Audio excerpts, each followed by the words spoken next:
Rappie. You want rugby news? Fine, I'll do my little dance. Congratulations, Bulls. You have won the Currie Cup. Whew, this tournament has been a doozy. COVID-19 cancellations, lightning cancellations or interruptions, heat issues because of the summer in South Africa. There was the Super Rugby Unlocked trophy in the middle of everything.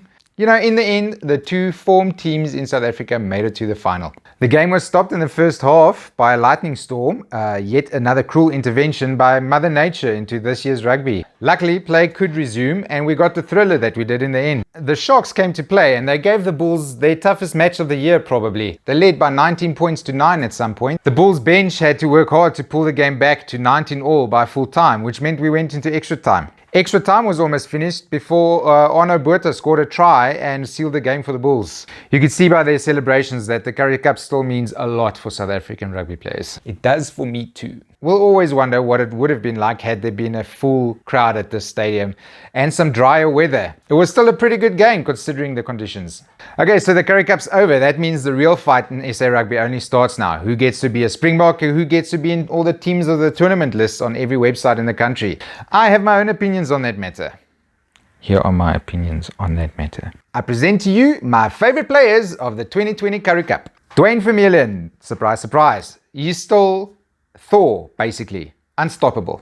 Willem Alberts, the man's legal tackles border on assault and the cops should be called. Next, it's Steven Kitshoff, the one-man forward pack. He's probably the best scrumming prop in South Africa and maybe the world? Sibu Nkosi, you know.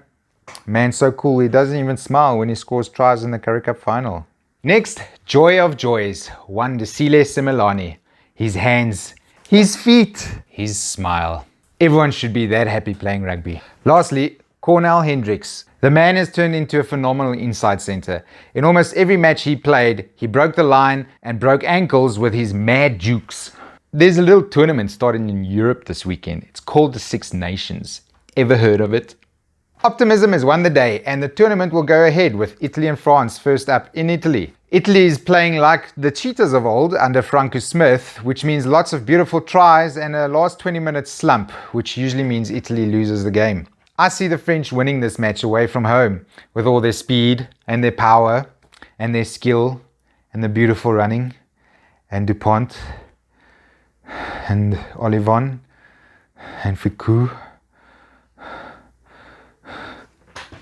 England will be facing Scotland at home and everyone will still be chasing that 38-38 dragon from a few years ago. Scotland, being in their first match of the year, will probably be matching England pretty well, but once the English bench comes on, it should be game over. We'll all see that England are 5 years into their plan where Scotland is still trying to figure some things out. Finally, we'll get to see Wales versus Ireland.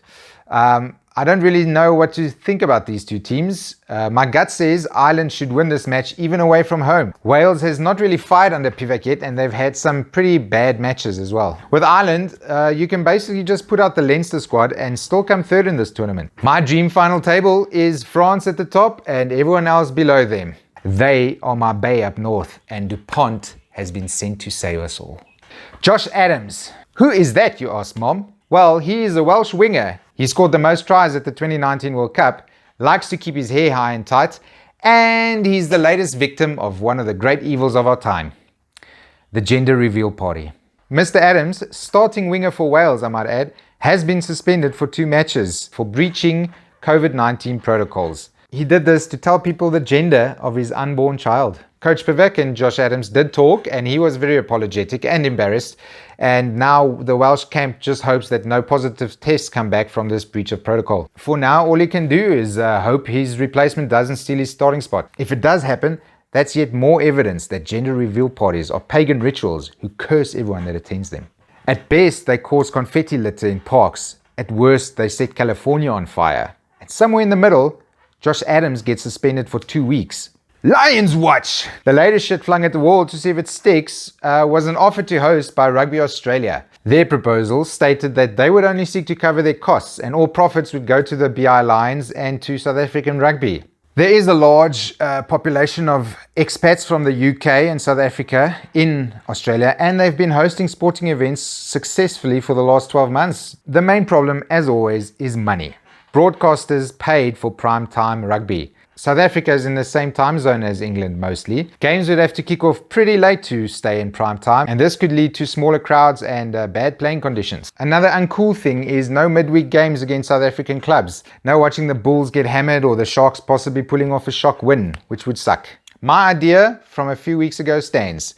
One ticket, one vaccine. Makes total sense.